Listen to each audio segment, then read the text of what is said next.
l'émission spéciale édition que vous présente Yves Kenao. Depuis un certain temps, l'ancien archevêque de Lomé, Monseigneur Philippe Fanoko Podjoro, multiplie ses activités politiques avec l'opposition de la C14, de certains indépendants et de certains candidats au présidentiel de 2020. La question que nous nous posons, c'est de savoir pourquoi l'archevêque, l'ancien archevêque de Lomé, court-il autant de risques? Le fait-il pour une mission non accomplie, pour une mission inachevée, ou par nostalgie d'une conférence nationale souveraine?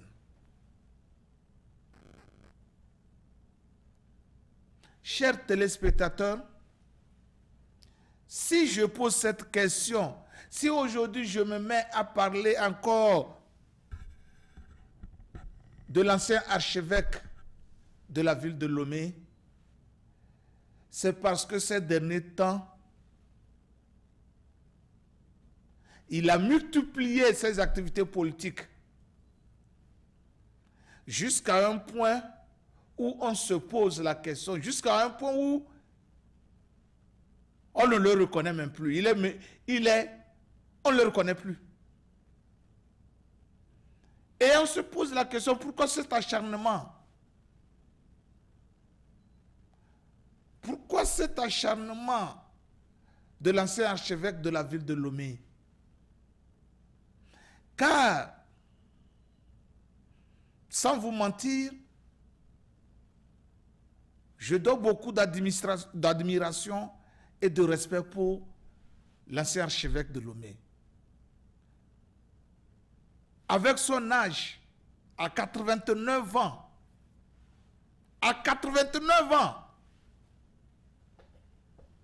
l'ancien archevêque de Lomé se multiplie des activités, malgré son état de santé fragile.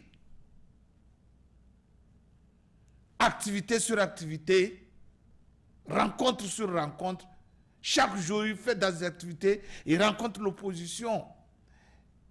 Il essaie d'unir cette opposition pour qu'elle dégage un seul candidat pour cette 2020. Vous savez, je suis le fils de Monseigneur Podjoro. Je l'appelle papa. Quand je dis je suis le fils, il n'est pas mon père biologique. Je peux dire tout simplement qui peut me mettre au monde. Je le respecte. Mais à force de faire chaque fois des déclarations tapageuses,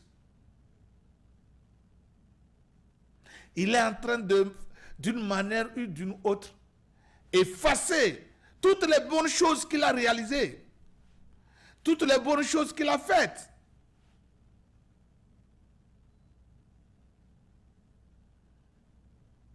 On l'a vu. Il a dirigé la conférence nationale souveraine du Togo.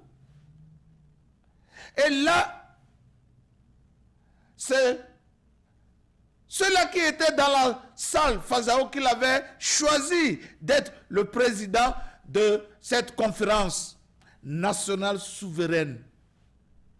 En ce temps, ça se comprenait parce que c'était les forces vives réunies ensemble qui le choisissaient pour une cause. Depuis la loi coulée sous le pont. Il doit comprendre que l'eau a coulé sous le pont. Il doit comprendre que les données ont changé. Mais Monseigneur Podjoro, qui veut tant voir l'alternance arriver à la tête de l'État au Togo avant sa mort, n'arrive pas à s'adapter à la réalité actuelle. Sinon, comment Monseigneur Kodjuro, un prêtre, il n'est pas un leader de parti politique, peut réunir un groupe de l'opposition pour exiger des choses du chef de l'État.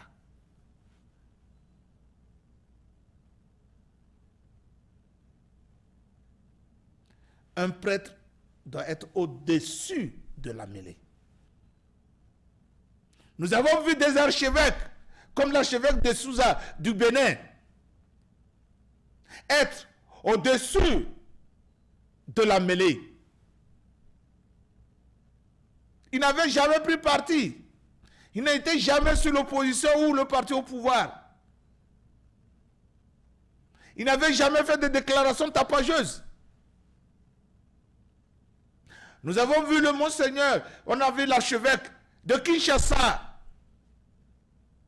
Il était à la hauteur de la chose, il était au-delà, au-dessus des mêlées. Et quand bien même la communauté internationale lui a demandé de certifier, de donner ses résultats des élections qu'il avait à sa possession parce qu'il avait déployé des observateurs sur le terrain, il ne l'a pas fait. Il n'a pas voulu être au centre des débats. Mais par contre, Monseigneur Kodjuro, c'est maintenant l'archevêque de Lomé, l'ancien archevêque de Lomé, qui connaît ceux-là qui ont brûlé les marchés de Lomé de Kara. C'est maintenant l'archevêque qui n'est ni commissaire, ni ministre de la justice, qui n'est ni inspecteur, qui n'est ni inspecteur, qui n'est ni juge d'instruction. C'est cet archevêque-là qui connaît les auteurs des incendies des marchés de Lomé et de Kara.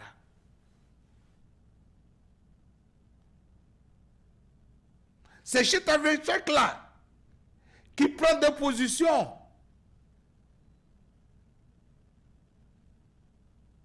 partisanes. Maintenant, il a choisi son côté. Comment il peut unifier les gens? Et au même moment, quand il est en train de parler de l'opposition, pourquoi n'a-t-il pas réuni toute l'opposition? Et il réunit seulement la C14. Et il diabolise l'ANC. Vous voyez déjà? Cet homme-là qui devrait être au-dessus de la mêlée et unifier, rassembler les gens, diabolise une partie de l'opposition, diabolise le gouvernement, et il parle au nom de qui? Qui a mandaté Monseigneur Kodjuro de faire tout cela? Il me dira que dans la Bible c'est écrit. Et je comprends bien, puisque l'Église catholique même est plus activiste que les activistes. Ça se comprend. Son chef, ce pape Francis, il est plus activiste que les politiciens. Mais sinon, si Monseigneur Kodjuro jouait réellement son rôle de d'homme d'église, il aurait pu unifier les Togolais comme il a fait durant la conférence nationale souveraine. Mesdames, Messieurs, je n'ai pas l'habitude de parler des gens de Dieu. Mais chez nous, quand on dit que quand un chef sort nu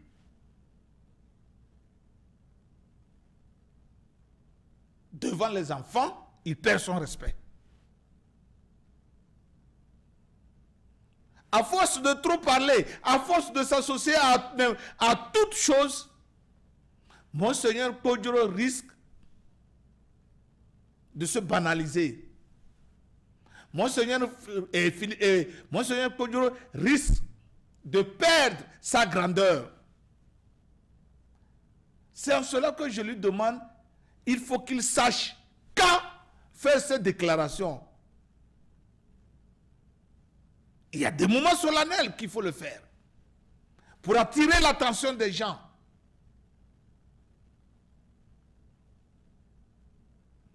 Et s'il veut réellement voir l'alternance avant de mourir, il doit changer sa manière de faire les choses.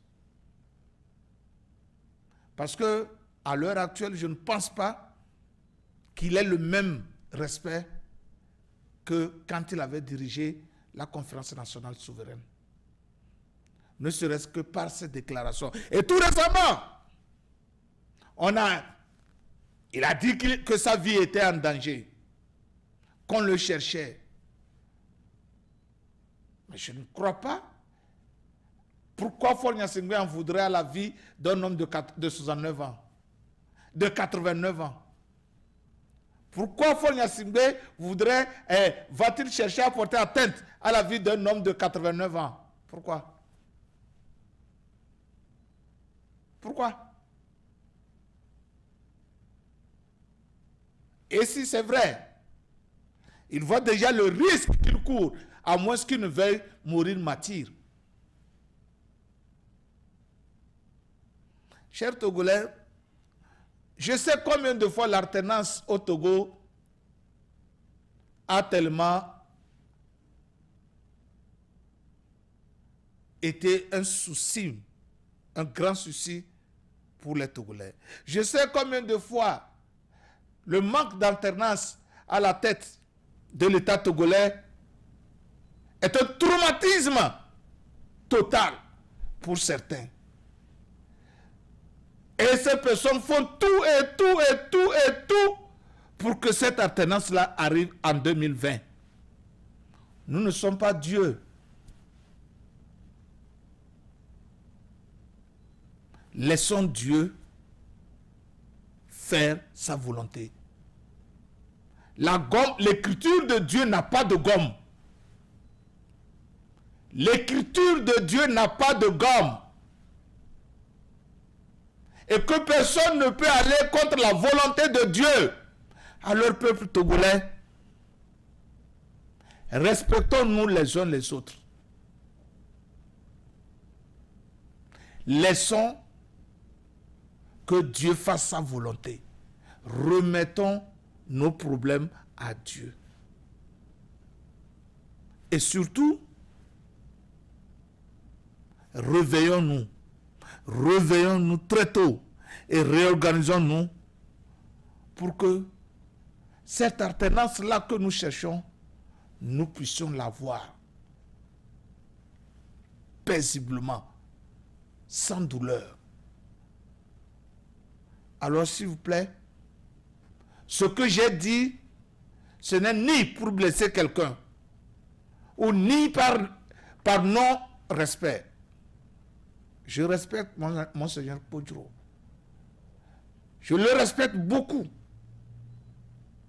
Mais je ne voudrais pas, si je dis ceci, c'est tout simplement parce que je ne voudrais pas qu'il s'abaisse, qu'il se ramène aussi bas, pour que les gens puissent profiter et le piétiner. C'est tout. Je sais que certains n'ont pas le courage de lui dire. Je sais que ses proches n'ont pas le courage de lui dire cela. Mais il va falloir que quelqu'un lui dise pour qu'il sache qu'il est en train de se rabaisser. Mon intention n'est nullement de l'embêter. Mon intention n'est nullement de le discréditer. Mais tout simplement, je lui dis d'être à la hauteur de cette tâche-là. Et je lui souhaite beaucoup de courage. Et surtout, que Dieu fasse qu'il voie l'alternance à la tête du Togo avant qu'il ne parte. On se retrouve dans quelques instants pour la suite de l'émission.